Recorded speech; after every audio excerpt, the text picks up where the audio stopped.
भगवान की जय।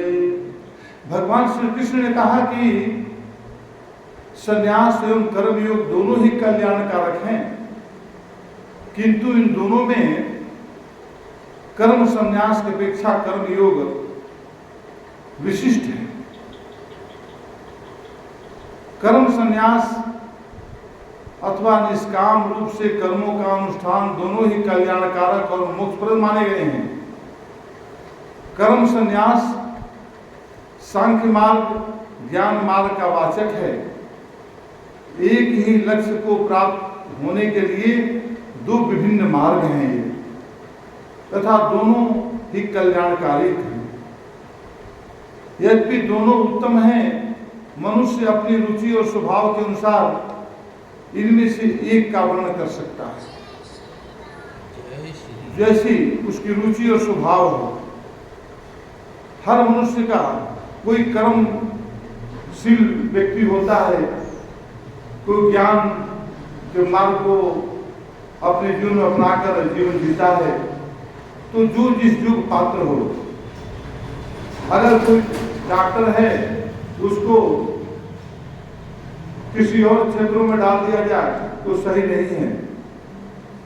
इसी तरह से कर्म योगी को अगर संन्यास मार्ग में डाल दिया जाए तो अपने कार्यों में सफल नहीं हो सकता है। अर्जुन को कृष्ण भगवान श्री कृष्ण यही कहते हैं कि तुम बचपन से लेकर अभी तक जीवन में जितने भी कार्य किए हो, ये सब कार्य तुम्हारा कर्म योग की तरह है। तुम हमेशा अपने को रजू मार्ग से अपनाते हुए अपने को वहां पर प्रमुखता दी हो, और अब तुम ज्ञान मार्ग को अपनाकर तुम सही नहीं अपने को कर पाओगे, अपने सही कर्म को नहीं कर पाओगे। यहाँ पर ये बात को बताते हुए कह रहे हैं, कहते हैं कि कर्मों का अनुष्ठान दोनों को कल्याणकारक और मोक्षप्रद है। मनुष्य अपनी रुचि और स्वभाव के अनुसार इनमें से एक का वर्णन कर सकता है। मोह, भ्रम और संशय से ग्रस्त अर्जुन के लिए कर्मयोग का अधिकार है। वास्तव में प्रायः सभी मनुष्य अर्जुन की भांति मोह और संशय से ग्रस्त होते हैं, तथा प्रायः सभी के लिए कर्मयोग अधिक सुगम, सहज और सरल होता है। दोनों मार्ग भिन्न हैं, परंतु परस्पर विरोधी नहीं है। संन्यास मार्ग में विचार, चिंतन, मनन, अंतर्दृष्टि और आत्मज्ञान पर वह कर्मशीलता, समत्व बुद्धि और ईश्वर अर्पण का पर बल दिया गया है। अपने कर्मों को प्रभु के चरणों में समर्पित कर दो, निष्काम भावना से अपने कर्मों करो, तो ये कर्मयोग का यहाँ पर मार्ग प्रशस्त किया गया है। कर्म परित्याग ज्ञान मार्ग का अंग है। वास्तव में ज्ञान में परिपक्व होने पर मनुष्य में कर्म छूट जाता है। देखिए, इस संसार में हम सब देखते हैं, संसारिक चीजों को ही ले लीजिए कि इसमें कुछ व्यक्ति का पेशा होता है कि वो केवल कर्म चलाकर ही वो जीवन जीता है, कर्म चलाकर ही वो लाखों रुपया कमाता है। कोई जो है बोलकर अपने लाखों रुपया कमाता है, जैसे वकील होते हैं, तो अपने वाणी में सत्य, इसी किसी को विवेक के द्वारा किसी असत्य को सत्य बनाकर और सत्य को असत्य बनाकर उनके अंदर समझा होती है, विद्वता होती है, और इस पर वो दुनिया में अपना वर्चस्व स्थापित करते हैं। जज उसके ऊपर निर्णय देते हैं।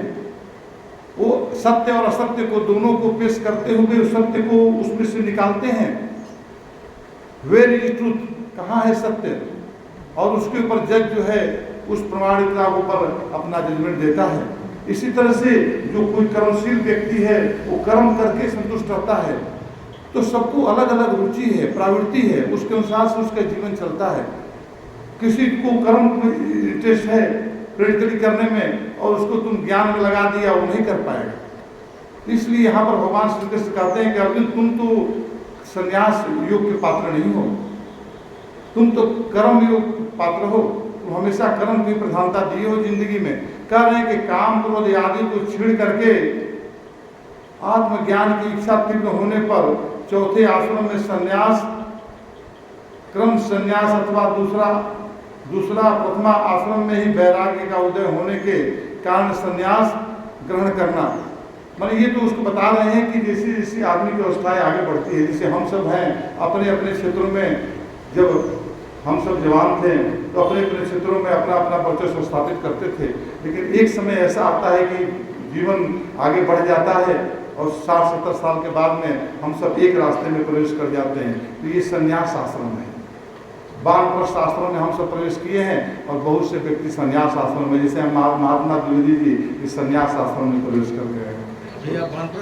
वानप्रस्थ में तो वानप्रस्थ संन्यास मतलब जो भी हो, तो इसमें वानप्रस्थ के बाद सन्यासी आता है, तो इसमें जो है हम सब जो है गुजर रहे हैं। मतलब हिमालय में चले जाना नहीं, और अब पहले गृहस्थी में थे हम लोग, तो गृहस्थ से आगे बढ़ गए हैं। इस तो गृहस्थी में अलग अलग प्रवृत्ति थी, लेकिन यहाँ पर सब एक हो गया। वही बात यहाँ पर बता रहे हैं, कहते हैं गृहस्थ पुरुष के लिए कर्म योग की साधना करना ही स्वाभाविक प्रतीत होती है।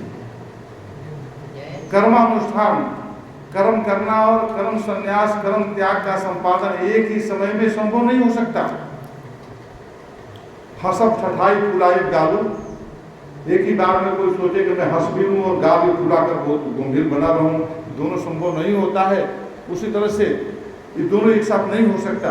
वास्तव में निष्काम कर्म करते रहने पर, चित्त शुद्धि होने पर कर्म योगी में उसी आत्मज्ञान का उदय स्वयं हो जाता है। तो हमें अपने चित्त को शुद्धि करने के बाद ही हमारा जीवन संन्यास में प्रवेश करता है। चित्त शुद्धि के लिए जो हमारा कर्म योग है और कर्म में निष्काम भाव से परिणित कर दिया जाए कर्मों को, तो चित्त शुद्धि का मार्ग प्रशस्त करता है, जिसे ज्ञान योगी चिंतन मनन वैराग्य आदि द्वारा प्राप्त करता है। तथा तत्व ज्ञान होने पर कर्म योगी तथा ज्ञान योगी के भेद नहीं रहता, दोनों एक हो जाते हैं।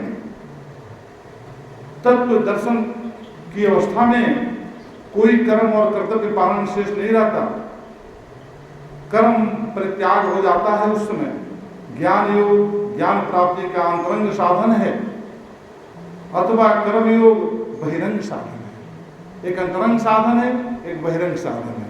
हम अभी बहिरंग साधन में गृहस्थ जीवन में जाते हैं तो बहिरंग साधन को अपनाना ही पड़ता है। उसमें अंतरंग साधन में चला जाए तो बहुत गड़बड़ है। आपके ऊपर जो डिपेंडेंट हैं, जो परिवार है, बच्चे हैं, सब जो है वस्त व्यस्त हो जाएंगे। इसलिए हमें अपने जीवन को अपना कर्तव्य समझते हुए और अपने विवेक के माध्यम से इस कार्य को प्रणीत करना चाहिए। कहते हैं कि ज्ञान योगी इंद्रियों और शरीर द्वारा होने वाली समस्त क्रियाओं को प्राकृत के गुणों का खेल मानकर और उनमें कर्तापन के अभिमान से रहित होकर केवल सच्चिदानंद घन परमात्मा के स्वरूप में ही अभिन्न भाव से रहता है। भिन्न भाव से नहीं, अभिन्न भाव से एक होकर रहता है। वो ऐसे पथ पर जाता है कि उसको भगवान के परमार्थ कार्यों के अलावा कुछ समझ में नहीं आता। वो प्रभु के दीवाना बन जाता है, प्रभु के लिए वो तड़पता रहता है। उसका दिल हमेशा बेचैन रहता है, कहता है कब संडे आए, कब जो है भगवत गीता आरंभ हो, कब मंगलवार आए, कब सुंदरकांड आरंभ हो। इस तरह से वो अपने मन को जो है बड़ा संभालता है। कैसे 7 दिन बीतता है ये तो भक्त ही जानता है। आगे बताते हैं कि श्री कृष्ण अर्जुन को कर्मयोग की साधना का अधिकारी मानकर उसे कर्मयोग में डट जाने के लिए उपदेश कर रहे हैं। आगे